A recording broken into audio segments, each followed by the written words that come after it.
नमस्कार। आज हम मानव में गुणसूत्रीय विकृतियों को समझने वाले हैं। देखिए, ये एक ऐसा टॉपिक है जो नीट, आरपीएससी और बोर्ड एग्जाम्स जैसे हर बड़े साइंस एग्जाम में बार बार पूछा जाता है।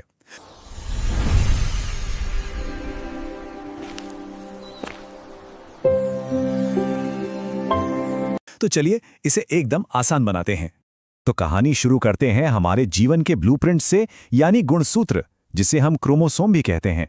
बस ये समझ लीजिए कि ये वो छोटे छोटे धागे हैं जिनमें हमारे शरीर को बनाने का पूरा नक्शा छिपा हुआ है। अच्छा, जीवन के इन धागों को खोजना कोई आसान काम नहीं था। ये एक लंबी कहानी है। इसकी शुरुआत हुई 1848 में हॉफमिस्टर से, जिन्होंने पहली बार इन्हें एक पौधे के सेल में देखा। फिर साल 1888 में वॉल्डर ने इन्हें नाम दिया क्रोमोसोम। और फिर आया असली मोड़ 1903 में, जब सटन और बोवेरी की थ्योरी ने जेनेटिक्स की दुनिया को हमेशा के लिए बदल दिया। दुनिया के सभी जीवों में क्रोमोसोम मोटे तौर पर 3 तरह के होते हैं: वायरल, प्रोकैरियोटिक और यूकैरियोटिक। हम इंसानों और दूसरे जानवरों में यूकैरियोटिक क्रोमोसोम होते हैं, जहां हमारा डीएनए हिस्टोन प्रोटीन के चारों तरफ कुछ ऐसे लिपटा होता है जैसे किसी चरखी पर धागा लपेटा गया हो। हम इंसानों के अंदर टोटल 46 क्रोमोसोम्स होते हैं, जो 23 की जोड़ों में होते हैं। इनमें से जो 22 जोड़े हैं वो हैं ऑटोसोम्स, जो हमारे शरीर के सारे लक्षण तय करते हैं। और जो आखिरी एक जोड़ा है वो है सेक्स क्रोमोसोम, यानी महिलाओं में XX और पुरुषों में XY, जो हमारा लिंग तय करता है। चलिए, अब जब हम क्रोमोसोम्स को समझ गए हैं तो ये देखते हैं कि इन पर बैठे हुए जीन्स एक पीढ़ी से दूसरी पीढ़ी में जाते कैसे हैं। और इसके लिए हमें 2 बहुत जरूरी चीजें समझनी होंगी: सहलग्नता यानी लिंकेज और जीन विनिमय यानी क्रॉसिंग ओवर। बेटसन और पुनेट ने जब मीठी मटर पर एक्सपेरिमेंट किया तो मेंडल के नियमों में एक बड़ा ही दिलचस्प मोड़ आ गया। उन्होंने देखा कि अरे, कुछ लक्षण तो हमेशा साथ साथ ही अगली पीढ़ी में जा रहे हैं। इसी को उन्होंने नाम दिया सहलग्नता यानी लिंकेज। जहां मेंडल का रेशियो 1:1:1:1 आना चाहिए था, वहां उन्हें मिला 7:1:1:7 का रेशियो। अब ये जो सहलग्नता है, ये भी 2 तरह की हो सकती है। एक होती है पूर्ण, जिसमें जीन्स इतने पास होते हैं कि वो हमेशा साथ ही रहते हैं। और दूसरी होती है अपूर्ण, जिसमें जीन्स के अलग होने का चांस होता है।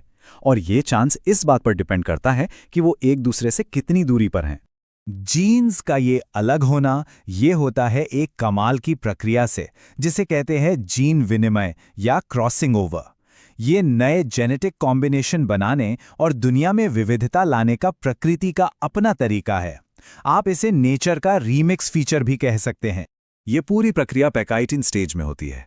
होता क्या है कि जो होमोलॉगस क्रोमोसोम होते हैं वो एक दूसरे से जुड़कर एक एक्स जैसा स्ट्रक्चर बनाते हैं, जिसे कायाज्मा कहते हैं।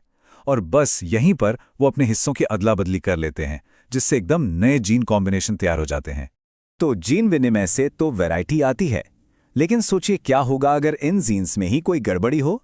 और अगर ये गड़बड़ी सेक्स क्रोमोसोम पर हो तो इससे होते हैं लिंग सहलग्न रोग, यानी सेक्स लिंक्ड डिजीजेस। ये बीमारियां एक बहुत ही अनोखे पैटर्न को फॉलो करती हैं, जिसे कहते हैं क्रिस क्रॉस इनहेरिटेंस। इसमें बीमारी दादा से पोते तक जाती है, लेकिन बीच में एक पीढ़ी छोड़कर, और वो भी एक कैरियर बेटी के जरिए। इसका सबसे क्लासिक एग्जाम्पल है वर्णांधता, यानी कलर ब्लाइंडनेस। इसमें होता यह है कि एक्स क्रोमोसोम पर मौजूद एक जीन में खराबी आ जाती है, जो हमारी आंखों की शंकु कोशिकाओं पर असर डालती है। और इसी वजह से इंसान लाल और हरे रंग में ठीक से फर्क नहीं कर पाता। एक और इससे भी ज्यादा खतरनाक एक्स लिंक्ड बीमारी है हीमोफीलिया। इसे रॉयल डिजीज के नाम से भी जाना जाता है। पता है क्यों? क्योंकि ये यूरोप के शाही परिवारों में बहुत फैली हुई थी। इसमें शरीर के अंदर खून का थक्का बनाने वाले फैक्टर ही नहीं बनते। पर बात सिर्फ सेक्स क्रोमोसोम की नहीं है। हमारे जो बाकी 44 ऑटोसोम्स हैं, उनमें होने वाली गड़बड़ियां भी बहुत गंभीर ऑटोसोमल रोगों को जन्म दे सकती हैं। Sickle cell anaemia point mutation का एक परफेक्ट एग्जाम्पल है। सोचिए, हमारे डीएनए कोड में सिर्फ एक अक्षर बदल जाता है, GAG की जगह GTG हो जाता है, और इस एक छोटे से बदलाव से एक बेहद जरूरी प्रोटीन का पूरा स्ट्रक्चर ही बिगड़ जाता है। और इस एक बदलाव का नतीजा, हमारी गोल और मुलायम लाल रक्त कोशिकाएं जो खून की नसों में आराम से बहती हैं, वो कठोर और हंसिया के आकार की हो जाती हैं। फिर ये नसों में फंसकर ब्लॉकेज पैदा करती हैं, जिससे बहुत तेज दर्द होता है। पर यहां प्रकृति का एक कमाल देखिए। जिन लोगों में सिकल सेल का सिर्फ एक ही जीन होता है ना, वे मलेरिया से काफी हद तक बचे रहते हैं। इसे कहते हैं विषम युग्मजी लाभ या हेट्रोजाइगोट एडवांटेज, जो मलेरिया वाली जगहों पर किसी वरदान से कम नहीं है। एक और ऑटोसोमल बीमारी है फिनाइल कीटोन्यूरिया, या शॉर्ट में कहें तो पीकेयू। इसमें एक एंजाइम की कमी हो जाती है, जिसकी वजह से फिनाइल एलानीन नाम का एक एमिनो एसिड शरीर में इकट्ठा होने लगता है। अगर ये जमा होता रहे तो दिमाग को बहुत ज़्यादा नुकसान पहुंचा सकता है। चलिए, अब तक हमने जो कुछ भी सीखा है उसे कुछ सवालों के साथ परखने का टाइम है। यहाँ इस चैप्टर से जुड़े 5 सबसे ज़रूरी सवाल दिए गए हैं। तैयार हैं? तो पहला सवाल है, इंसानों में ऑटोसोम की संख्या कितनी होती है? आपके ऑप्शंस हैं A 42, B 44, C 46 या D 48। थोड़ा सोचिए। इसका सही जवाब है B 44, क्योंकि हमारे अंदर 22 जोड़े ऑटोसोम होते हैं। अगला सवाल, ये थोड़ा ट्रिकी है। एक कलर ब्लाइंड पुरुष की शादी एक नॉर्मल महिला से होती है जिसके पिता कलर ब्लाइंड थे। अब बताइए, उनकी संतानों में क्या संभावना होगी? इसका सही जवाब है C। देखिए, क्योंकि महिला के पिता कलर ब्लाइंड थे तो वो खुद एक कैरियर होगी, इसलिए 50% चांस है कि बेटा कलर ब्लाइंड होगा और 50% चांस है कि बेटी कैरियर होगी।